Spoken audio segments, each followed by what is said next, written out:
Hello everyone, welcome back to Indian blogger Shraddha with twins. तो कैसे हो आप सब? होपफुली सभी अच्छे होंगे, सभी मस्त होंगे, सभी खुश होंगे। मैं भी यहाँ पर बहुत ही बढ़िया हूँ, मज़े में हूँ। काम चल रहा है, दिवाली की सफाइयाँ जो है वो ज़ोरों शोरों पर चल रही है।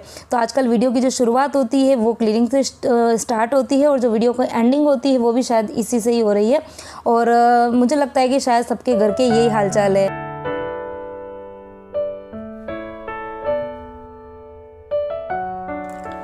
तो कल के वीडियो के अंदर मैंने आपके साथ में शेयर करा था कि मैं बच्चों के रूम में क्लीनिंग करने आई थी और मतलब मैंने बाहर जो ऊपर का पूरी सीलिंग वगैरह फ़ैन ये सब कुछ क्लीन कर दिया था और उसके बाद में मुझे करनी थी बेड की क्लीनिंग।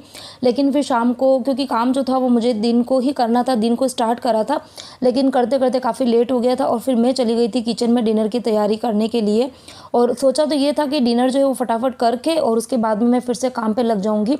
लेकिन आजकल मतलब हो क्या रहा है कि मुझे लग रहा है कि समय कम है और काम बहुत ज़्यादा है। मतलब ऐसा लग रहा है कि कहीं से अगर थोड़ा बहुत समय मिल जाए तो लेके आ जाती हूँ और एक्स्ट्रा काम करती हूँ, लेकिन कुछ भी पॉसिबल होता नहीं है। जैसा सोचते हैं वैसा कुछ नहीं होता है। तो मतलब सोचा ये था कि मैं करूँगी, लेकिन नहीं कर पाई क्योंकि छोटे मोटे बहुत सारे काम जो है वो बाद में निकल गए थे। क्या निकले थे वो भी मैं आपको कुछ देर में शेयर करूँगी। तो अभी मॉर्निंग का टाइम हो रहा है, सुबह की 7:15 बज रही है और बच्चे स्कूल गए हैं। बच्चे नहीं, खाली परी गई है, विहान नहीं गया है क्योंकि विहान की तबीयत जो थी वो कल भी ठीक नहीं थी और आज भी फ़ीवर तो नहीं था, लेकिन हाँ उसको जुकाम भी है और थोड़ा सा मुझे लग रहा है कि कफ़ भी हो रहा है। तो मैंने सोचा कि आज की और उसको हॉलीडे दिला देंगे तो थोड़ा सा उसको ठीक लगेगा। तो इसके लिए वो स्कूल नहीं गया है। और जो पता है बच्चों की तबीयत ठीक नहीं होती ना तो आधा दिमाग तो वैसे भी ख़राब हो जाता है। तो सर्दी जुकाम भी था, थोड़ा सा उसको बुखार भी है। तो कल शाम को यही था कि एक तो उसकी तबीयत ठीक नहीं थी विहान की, उसकी वजह से थोड़ा दिमाग ख़राब हो गया था। और उसके बाद में आज परी के मतलब परिवान के स्कूल में ना एक छोटा सा फंक्शन है और ये है अपना रैंप वॉक है, क्या फैशन शो है, सॉरी हाँ। तो उसके अंदर परी जो है उसका सिलेक्शन हुआ है और इसकी क्लास के कुछ बच्चों का सिलेक्शन हुआ है। तो उसमें परी को इंडो वेस्टर्न ड्रेस जो है वो वियर करनी थी। तो प्रॉपर इंडो वेस्टर्न ड्रेस परी के पास में है नहीं, तो मैं जैसे तैसे ना जुगाड़ जो है वो बना रही थी और इसीलिए कल शाम को जो है मैं क्लीनिंग का जो ये बचा हुआ काम था ना वो कर नहीं पाई थी। तो एक तो उसने लहंगा पहना था और लहंगे के ऊपर एक थोड़ी सी मतलब जो चोली थी ना वो थोड़ी लंबी वाली थी, तो वो मैंने उसको पहनाई थी। तो लहंगा जो था वो काफ़ी ज़्यादा बड़ा था मतलब लेंथ में, तो उसको छोटा करना था। तो एक तो वो काम करने में लग गई और दूसरा जो उसको ऊपर की जो चोली थी ना वो काफ़ी ज़्यादा टाइट थी, तो उसको मुझे ना लूज़ करनी थी। तो पहले तो टाइट हो गई थी और जब लूज़ करने गई तो काफ़ी ज़्यादा लूज़ हो गई। तो काम जो थे वो काफ़ी डबल डबल हो गए थे। तो बस ये इन्हीं छोटे मोटे कामों में ना कल मेरी डिनर के बाद का जो टाइम था ना वो निकल गया था। और आज सुबह मतलब कल काम इस तरीके से मैं फैला के सो गई थी ना तो मुझे रात को ढंग से नींद भी नहीं आई थी। और दूसरा ये कि परी स्कूल गई ना हो तो उसके पहले उसको मुझे अच्छे से तैयार करके फिर भेजना था। मतलब स्कूल से इंस्ट्रक्शंस आए थे कि जो भी बच्चे पार्टिसिपेट कर रहे हैं उनको घर से ही अच्छे से रेडी होके आना है, पूरा कॉस्ट्यूम पहना है, मेकअप वगैरह करके अच्छे से हेयर स्टाइल बना के आना है। तो 6:30 बजे उनकी बस आती है, तो उसके पहले मुझे अच्छे से तैयार करना था। तो आज मैं 4:30 बजे ही उठ गई थी और उठने के बाद में बस मैंने टिफ़िन बनाया था परी के लिए। और टिफ़िन के अंदर तो आज छोटा मोटा ही बनाया था क्योंकि विहान तो गया नहीं है स्कूल, खाली परी ही गई है। तो बस इसीलिए, और अच्छा मतलब इतना जल्दी जल्दी किया ना, लेकिन फिर भी परी की जो बस थी ना वो मिस हो गई थी क्योंकि लास्ट में ना हेयर स्टाइल का काम बाकी था और बस का टाइम हो गया था। तो फिर मैं इसको ना स्कूल छोड़ने के लिए गई तो थोड़ा सा लेट भी हो गया था। तो बस अभी उसको स्कूल से छोड़ के आई हूँ और आने के बाद में मैं लग गई हूँ ये बेड की क्लीनिंग में। तो ये कि लंच की तैयारी करूँगी उसके पहले पहले मैं सोच रही हूँ कि बेड का काम जो है वो कर लेती हूँ। तो सबसे पहले तो मैंने ये जो बेड है ना उसको पूरा खाली कर दिया है। मतलब 2 पोर्शन है बेड के, तो एक पोर्शन को मैंने खाली किया है और काम में लग तो गई थी, लेकिन सही कहूँ तो इतना मुझे इरिटेशन हो रहा था ये काम करने में क्योंकि ये बेड का जो ऊपर की लीड है ना, इस लीड जो है वो हाइड्रोलिक के सपोर्ट में रहती है और उसी से लीड जो है वो खुलती है और बंद होती है। लेकिन आज पता नहीं ये हाइड्रोलिक जो था वो बिल्कुल भी काम नहीं कर रहा था और बार बार इसका जो ढक्कन था ना वो बंद हो रहा था। इतना मुझे गंदा लग रहा था, गुस्सा लग रहा था ना, क्योंकि एक हाथ से ना उसको पकड़ के रखना और फिर काम करना मतलब बिल्कुल भी कंफर्टेबल नहीं लग रहा था। लेकिन ये कि सफाई जो थी वो करनी भी ज़रूरी थी, क्योंकि ऊपर ऊपर से क्लीनिंग जो है वो होती रहती है, लेकिन डीप क्लीनिंग जो होती है वो दिवाली के टाइम पर ही होती है। इस टाइम पर अगर मैं स्किप कर दूँगी तो मुझे पता है कि फिर वो अगले साल तक काम जो है वो मेरा रह जाएगा। तो जैसे तैसे करके मैंने पहले तो अच्छे से अंदर से झाड़ू वगैरह निकाला और उसके बाद में अच्छे से पोछा लगा दिया, और जब सूख गया था तो मैंने सारी चीज़ें अंदर फिर से अरेंज कर दी। अच्छा, इस टाइम पे मैं आपको एक चीज़ जो है वो बोलना चाहूँगी कि लास्ट ईयर जब मैंने इस तरीके से बेड क्लीनिंग का वीडियो शेयर करा था तो मेरे पास में कमेंट आया था कि दीदी बेड के अंदर बर्तन जो है वो नहीं रखते हैं, अच्छा नहीं होता है। तो देखिए, हमारे यहाँ पर तो मैंने ऐसा ना तो कभी सुना और ना ही इस तरीके का कोई कल्चर है। मैं उदयपुर से बिलोंग करती हूँ और मतलब मुझे पता है कि मैं जहाँ पर रहती थी हमारे आस-पास के जितने भी लोग थे वो इसी तरीके से रखते थे। मैंने कभी ऐसा सुना ही नहीं था। तो सबके यहाँ का अपना अपना कल्चर होता है, अपने यहाँ पे अपने अपने यहाँ का सिस्टम होता है। तो हमारे यहाँ तो ऐसा कुछ मानते नहीं है। तो मैं जितने भी एक्स्ट्रा बर्तन होते हैं वो फिर इसी में रखती हूँ, और मेरे पास में और कोई ऑप्शन भी नहीं है। आपने देखा होगा कि जितने भी बर्तन हैं ना वो सारे हेवी वाले, मतलब बड़ी बड़ी सी कढ़ाइयाँ हैं, बड़े बड़े से जो पतीले वगैरह होते हैं ना वो सब है। तो वो मैं कहाँ रखूँगी, मेरा किचन तो इतना बड़ा है नहीं कि मैं सब रखूँ, और ऊपर वाले जो कैबिनेट्स होते हैं तो वहाँ पर मैं हेवी बर्तन नहीं रख सकती हूँ, रिस्क होता है। तो इसीलिए ठीक है, तो आप इस तरीके का कमेंट जो है प्लीज़ आज मत करना। तो एक पोर्शन जमाने के बाद में फिर मैंने दूसरा पोर्शन जो है उसको खाली करना स्टार्ट किया है, और इसके अंदर मैं क्या क्या चीज़ें रखती हूँ तो सारी अफलातून वाली जो चीज़ें होती है ना, अटम सटम, वो सब मैंने इसमें रखी हुई है। और कुछ चीज़ें ऐसी मिल जाती है तो मैं आपके साथ में शेयर भी कर रही हूँ। तो ये जो लहंगा है ना, ये है कैनकन का लहंगा। कैनकन मतलब कि आजकल जो रेडीमेड लहंगे मिलते हैं ना तो उसके अंदर एक कड़क सा एक लाइनिंग होती है जिसमें होल होल होते हैं, जिसकी वजह से लहंगा जो है फूला फूला सा दिखता है, तो उसको कैनकन बोलते हैं। तो आजकल तो जितने भी रेडीमेड लहंगे होते हैं ना तो उसके अंदर लगे हुए आते हैं, लेकिन मुझे तो पसंद नहीं आते, क्योंकि अगर हर लहंगे के अंदर कैनकन लगा हुआ रहेगा ना तो फिर उस लहंगे को आपको ना अरेंज करना और मैनेज करना बड़ा मुश्किल हो जाता है। क्योंकि वो अगर आप ट्रैवलिंग में भी कहीं जा रहे हैं ना शादी पार्टी में, तो वो ना तो सूटकेस के अंदर आता है, किसी के अंदर नहीं आता है। तो इसीलिए मैंने है ना एक अलग से कैनकन का लहंगा जो है वो परचेज़ किया था। ऑनलाइन में मिल जाता है, अमेज़न पर भी मैंने देखा था। मैंने ये लिया था 400 साढ़े 400 रुपये में कुछ लिया था भुलेश्वर मार्केट से, बाकी ऑनलाइन भी मिल जाता है। तो इससे आपको है ना हर एक लहंगे में अलग से कैनकन लगाने की ज़रूरत नहीं पड़ेगी। खाली आप ये वाला लहंगा पहनो और उसके ऊपर आपको कोई भी गाउन, लहंगा या कोई स्कर्ट पहनी है जिसको भी आपको फ्लेयर अच्छे से दिखाना है तो फिर आप पहन सकते हो। तो बहुत ही अच्छा ऑप्शन है, आप ट्राई ज़रूर करना। और उसके बाद में मतलब ये वाला जो पोर्शन है बेड का, इसके अंदर मैं जो एक्स्ट्रा बैग होते हैं वो रखती हूँ। उन बैग को मैं अगर ऐसे ही खाली रखूँगी ना तो बैग का जो शेप होता है वो बिगड़ जाता है। तो मैं क्या करती हूँ कि उसके अंदर जो भी कपड़े वगैरह होते हैं ना, जैसे कि एक बैग के अंदर मैंने जितने भी वूलन के कपड़े हैं सर्दी के वो सब भर के रखे हुए हैं। तो अभी मैं ये सारे चेक कर रही हूँ। अच्छा, अभी आपने देखा होगा एक ब्लैक कलर की मैंने शॉल शेयर करी थी आपके साथ में, अभी दिखाई थी मतलब। तो वो जो शॉल है वो मतलब मेरी मम्मी ने मुझे दी थी शादी के टाइम पर, मतलब शादी के बाद में। तो हमारे यहाँ पर क्या होता है उदयपुर में ना कि विंटर्स के टाइम पर ये लगते हैं, मतलब स्टॉल लगते हैं, एक बड़े से मार्केट लगते हैं, मतलब तिब्बत मेला बोल देते हैं उसको। और समर मतलब कुछ एक दो नाम है, मैं भूल गई हूँ। तो उस टाइम पर क्या होता है कि इतने अच्छे अच्छे वूलन के कपड़े, मतलब वूलन के जैकेट्स होते हैं, स्वेटर होते हैं, शॉल होते हैं, इतनी अच्छी अच्छी चीज़ें मिलती हैं जो आपको कहीं देखने नहीं मिलेगी वैसी। तो पहले क्या होता था कि कहने की ज़रूरत नहीं पड़ती थी, विंटर आता था ना तो मम्मी ना पहले ही लेके रख देती थी। हाँ, थोड़े कॉस्टली तो आते थे, लेकिन वो जो डिज़ाइन और वो जो क्वालिटी होती थी ना वो कहीं पर नहीं मिलती है।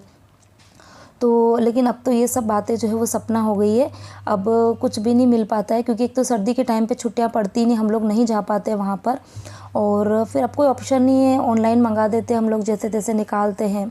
और ये देखिए पूरा का पूरा बेड जो है वो मैंने अरेंज कर दिया है। तो सबसे आगे वाला जो ब्लू कलर का बैग है उसके अंदर मैंने वुलन के कपड़े रखे हैं, और बच्चों के स्कूल के जो स्वेटर है वो मैंने सबसे ऊपर रख दिए, क्योंकि अभी सर्दी जो है वो हल्की हल्की पड़ने लगी है, और मॉर्निंग में बच्चों को काफ़ी जल्दी का स्कूल है। तो मुझे लगता है कि 5-10-15 दिन में बच्चे जो है वो स्वेटर पहन के जाएंगे, तो मैंने ऊपर ही ऊपर रख दिया, और बाकी जो जैकेट्स है वो नीचे की तरफ रखे हैं। और उसके पीछे वाला जो बैग है उसके अंदर जितने भी एक्स्ट्रा छोटे मोटे जो बैग होते हैं ना वो रखे हुए हैं, और उसके भी जस्ट पीछे जो बैग है उसके अंदर मैंने बच्चों के जो एक्स्ट्रा कपड़े हैं, जो कि एक्स्ट्रा तो नहीं है, जो छोटे हो गए लेकिन काफ़ी अच्छे हैं, तो वो मैंने भर के रखे हैं। तो इस तरीके से मैं अपना जो बेड है उसको ऑर्गेनाइज़ करके रखती हूँ। और ये वाले जो टी शर्ट्स हैं ये जेंट्स आपकी शॉप मतलब इनको कंपनी से मिलते हैं, तो जो उनके जो स्टाफ होते हैं ना उनके लिए, तो काफ़ी एक्स्ट्रा होते हैं, तो फिर ये घर पे ला के रख देते हैं। तो अभी मैं वही देख रही हूँ कि उनकी शॉप पे जो स्टाफ है उनके साइज़ का अगर कोई हो तो मैं निकाल देती हूँ। तो 2 टी शर्ट जो है वो साइज़ के निकल गए, तो वो मैंने निकाल के अलग रख दिए, तो वो मैं जेंट्स आपको दे दूँगी। और ये वाली जो थैली है इसके अंदर जो स्विमिंग की ड्रेसेस होती है हमारी बच्चों की, तो वो हैं, तो वो अभी हाल फिलहाल में काम की नहीं है, तो वो मैंने पीछे की तरफ रख दी है। तो सामान मैं कुछ इस तरीके से जमा रही हूँ क्योंकि अभी इसके ऊपर मैट्रेस नहीं है, तो इसको ना इसकी जो लीड इसको खोलना काफ़ी आसान हो रहा है, लेकिन जब इसके ऊपर मैट्रेस आ जाते हैं ना तो उस पर वज़न हो जाता है, तो उसके बाद में फिर मैं इजीली अकेले से इसको हैंडल नहीं कर पाती हूँ। तो इसके लिए जो ज़रूरत की चीज़ें हैं वो मैंने आगे की तरफ रखी है और जो बहुत कम काम में आती है उसको मैंने रखी है पीछे की तरफ। तो इस तरीके से मेरा पूरा ही बेड का जो काम है वो अच्छे से हो गया है, क्लीनिंग हो गई है। और अब मैं एक बार जाऊँगी किचन में, फटाफट से करूँगी लंच की तैयारी।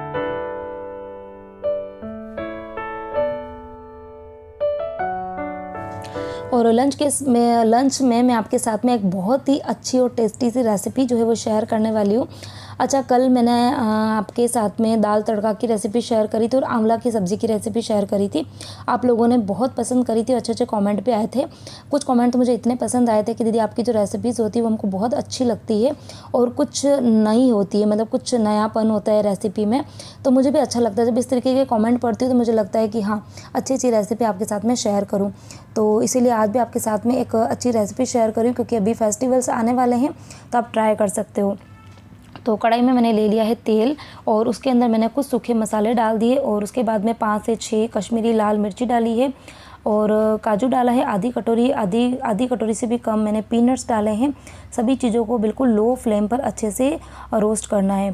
तो जब रोस्ट करेंगे तो गैस की आंच जो है बिल्कुल कम ही रखनी है, क्योंकि थोड़ी भी अगर ये जो सूखे मसाले जल जाएंगे ना तो फिर सब्ज़ी का आपका टेस्ट बिल्कुल बिगड़ जाएगा।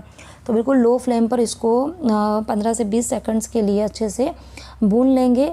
और उसके बाद में जो टमाटर चॉप करके मैंने रखे थे 5 से 6 टमाटर, तो उनको भी इसके अंदर डाल देंगे। तो अच्छा, मैंने रेसिपी का नाम तो बताया नहीं, मैं बना रही हूँ पनीर अंगारा। हाँ जी, अगर आपने खाया होगा तो मुझे बताना कि किस किस ने पनीर अंगारा जो है वो खाया है। पनीर अंगारा मैं बना रही हूँ, लेकिन मैं बनाऊँगी बिल्कुल मेरे स्टाइल में। रेस्टोरेंट में आपने खाए होंगे तो आप हो सकता है आप बोलेंगे कि ये चीज़ें तो नहीं डलती है, लेकिन ये मेरे स्टाइल वाला पनीर अंगारा है, तो थोड़ा सा डिफरेंट बनेगा, थोड़ा ट्विस्ट के साथ में बनेगा। तो नमक डाल के मैंने पकने के लिए छोड़ दिया है। जब तक टमाटर गलेंगे तब तक मैं यहाँ पर दूसरी तैयारी कर देती हूँ। तो 2 शिमला मिर्ची जो है उसको मैंने इस तरीके से स्क्वायर में कट कर दिया था और उसके बाद में जो तवा है उसी के ऊपर मैं इसको चीज़ें बनाने वाली हूँ। छोटी मोटी जो मुझे तैयारी करनी है वो तवे पर ही कर लूँगी।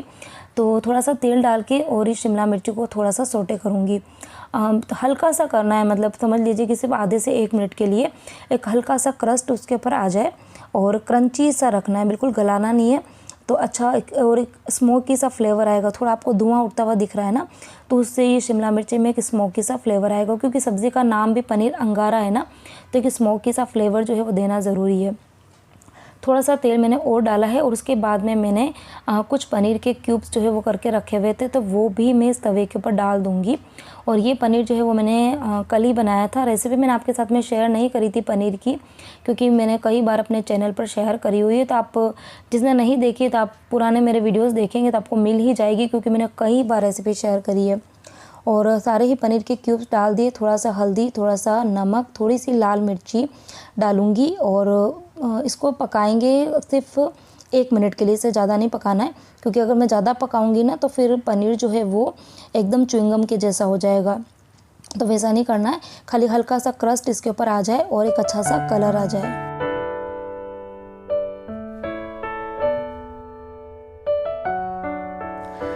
तो आजकल कोशिश यही कर रही हूँ कि घर के अंदर काम तो खैर बहुत सारे हैं, क्लीनिंग का काम मतलब पूरा दिन जो है वो मेरा चलता ही रहता है, छोटा मोटा मैं पूरा दिन करती रहती हूँ। लेकिन उसी के बीच में कोशिश भी करती हूँ कि आपके साथ में कुछ अच्छी अच्छी रेसिपीज़ जो है वो शेयर करूँ, ताकि आगे जो फेस्टिवल्स आ रहे हैं वहाँ उस टाइम पर आप इन रेसिपी को ट्राई कर सकते हो। और मेरी जो रेसिपी रहेगी वो मोस्ट ऑफ सब्जियाँ जो रहेगी वो नो ऑनियन नो गार्लिक वाली, मतलब मोस्ट ऑफ नहीं, सारी ही, क्योंकि हमारे घर पर लहसुन प्याज नहीं खाए जाते हैं। तो आपको जितनी भी रेसिपी मिलेगी वो नो ऑनियन नो गार्लिक वाली मिलेगी। तो थोड़ी सी डिफरेंट होती है टेस्ट में, लेकिन काफ़ी ज़्यादा यम्मी लगती है, टेस्टी लगती है। तो उधर ग्रेवी जो थी वो भी बनने के लिए मतलब मैंने रखी हुई है और बाकी मैंने तैयारी जो है वो कर ली। और इधर अब मैं फटाफट से जो फाइनल मुझे सब्ज़ी बनानी है उसके लिए तड़का तैयार कर रही हूँ। तो एक पैन ले लिया है, उसमें मैंने तेल डाला है और थोड़ा सा डाला है घी। तो वैसे तो ये जो सब्जियां होती है ना पनीर वाली, वो बटर में बहुत अच्छी लगती है, लेकिन फिर काफ़ी ज़्यादा हेवी हो जाएगी क्योंकि मैंने इसके अंदर काजू भी डाले हैं, ढेर सारा पनीर है, तो बहुत हेवी हो जाती है। तो मैंने थोड़ा सा तेल थोड़ा सा घी डाला है। आप चाहें तो फुल बटर में भी बना सकते हैं। उसके बाद में जब तेल हल्का सा गर्म हो गया था तो उसमें मैंने 2 तेज पत्ता डाला है और गर्म तेल में ही थोड़ा सा लाल मिर्ची, हल्दी और धनिया पाउडर डालना है। और गैस की आंच कम रखने में अगेन आपको बोल रही हूँ, और तेल जो है वो बिल्कुल धुएंदार, तेल को बिल्कुल भी धुएंदार गरम नहीं करना है, नहीं तो मसाले जो है वो जल जाएंगे। और उसके बाद में 1 टेबल स्पून मैंने इसके अंदर बेसन डाल दिया था ताकि हमारी जो ग्रेवी है उसको एक अच्छी सी बाइंडिंग मिलेगी। मटर को मैंने पहले ही, ये सफल मटर है, मार्केट वाले हैं, तो मैंने इसको 2-3 पानी से अच्छे से वॉश करके पहले ही रख दिया था। तो उसको भी मैंने इसके अंदर डाल दिया है और उसको भी हम आधे से 1 मिनट के लिए पकने देंगे। और उसके बाद में जो ग्रेवी थी जिसको मैंने ग्राइंड करी थी, एकदम अच्छा सा इसका टेक्स्चर आया, बिल्कुल क्रीमी सा, तो उसको इसके अंदर डाल दिया है। अब इसको अच्छे से हिलाएंगे। अभी मुझे इसके अंदर 3 चीज़ें और ऐड करनी है, लेकिन वो करेंगे बिल्कुल लास्ट में, अभी नहीं करनी, बाद में करेंगे। अभी हाल फिलहाल तो मैं इसके अंदर थोड़ा सा गरम मसाला डाल रही हूँ। एवरेस्ट का गरम मसाला है, अच्छा टेस्ट आता है। और उसके बाद में थोड़ा सा पानी जो है वो डालकर ग्रेवी को और पकाएंगे करीबन 5 मिनट के लिए। और जब वो अच्छे से पक जाएगी, पूरा ही इसका जो ऑयल वगैरह है वो अच्छे से रिलीज़ हो जाएगा, तो उसके बाद में मैं जो 3 चीज़ें मुझे इसमें ऐड करनी है वो मैं डालूँगी। इससे काफ़ी अच्छा फ्लेवर आएगा और एक तड़का इसके अंदर डलेगा, क्योंकि पनीर अंगारा है तो इसको एक अच्छा टेस्ट देना है, तो उसके लिए एक अलग सा तड़का भी लगेगा। तो यहाँ पर 5 मिनट हो गए थे, अच्छी सी ग्रेवी पक गई है, थोड़ी थिक भी हो गई है। तो अभी मैं इसके अंदर सबसे पहले तो जो शिमला मिर्ची हमने सोटे करके रखी थी वो डाल दूँगी। उसके बाद में जो पनीर सोटे किया था वो डालूँगी। 4-5 मैंने शिमला मिर्ची के पीस जो है वो बचा दिए हैं, ताकि जब सब्ज़ी सर्व करेंगे ना तो गार्निशिंग के टाइम पे डालेंगे, अच्छी लगती है। ऊपर से एकदम ग्रीन ग्रीन सी जो शिमला मिर्ची होती है ना वो अच्छी लगती है। अगर आपके पास में कलरफुल है ना, लाल वाली, पीली वाली, तो आप वो भी डाल दो, काफ़ी अच्छा लुक आता है देखने में। तो डाल दिया है। उसके बाद में मैंने थोड़ा सा टेस्ट करा था तो मुझे थोड़ा सा नमक कम लगा तो मैंने नमक डाल दिया है। थोड़ी सी शुगर डाली है, थोड़ी सी कसूरी मेथी डाली है। तो शुगर ज़रूर डालें क्योंकि इसके अंदर मैंने टमाटर डाले हैं, तो टमाटर की खटाई को बैलेंस करने के लिए थोड़ी सी शुगर डालनी ज़रूरी है। और कसूरी मेथी के बिना तो कोई भी पनीर की सब्ज़ी जो है वो बिल्कुल अधूरी होती है। और उसके बाद में बस सब्ज़ी जो थी वो पक गई थी, उसको बहुत ज़्यादा पकाने की ज़रूरत नहीं है। अब इसके लिए जो स्पेशल तड़का तैयार करना है तो उसके लिए वैसे तो अंगार की ज़रूरत होती है, अंगार यानी कि जो कोयला होता है उसकी। तो मेरे पास में कोयला नहीं था तो मैंने ये जुगाड़ू वाला तरीका अपनाया है। दीपक तो हमारे घर में मिल ही जाता है, और अभी तो वैसे भी दिवाली आने वाली है तो दीपक हर के घर में होगा। तो एक छोटा सा दीपक मेरे पास में पड़ा था, तो उसको मैंने पहले अच्छे से गर्म किया है, बहुत अच्छे से गर्म करना है। उसके बाद में थोड़ा सा मैंने उसके अंदर घी डाला है और उसके अंदर डालूंगी मैं थोड़ा सा हींग। और फिर इस गरम गरम तड़के को हम डाल देंगे दीपक सहित पूरा, मतलब दीपक जो है ना उसको कढ़ाई के अंदर रख देना है, जो सब्ज़ी है ना उसके अंदर हमको डिप कर देना है। तो अगर आपके पास में कोयला है तो आपको क्या करना है, कोयले को पहले बहुत अच्छे से गर्म करना है। जब वो अच्छे से लाल लाल गर्म हो जाएगा तो उस कोयले को एक कटोरी के अंदर रख के और उस कटोरी को हमको सब्ज़ी के ऊपर रख देना है। और फिर उसके ऊपर थोड़ा सा हम घी डालेंगे ना तो इतना धुआं सा उठेगा और धुएँ से ये सब्ज़ी का टेस्ट बहुत ही अच्छा आता है। तो ये हमारी फाइनल सब्ज़ी जो है वो बनकर तैयार हो गई है, काफ़ी यमी है। इसको आप रोटी, कुलचा, पराठा किसी के भी साथ में खा सकते हैं। तो इसी के साथ में ही आज का वीडियो में मैं करती हूँ यहीं पर एंड। आपको मेरी आज की रेसिपी पसंद आई हो तो प्लीज़ वीडियो को लाइक करना, शेयर करना, कमेंट करके मुझे थोड़ा सा मोटिवेट ज़रूर करना।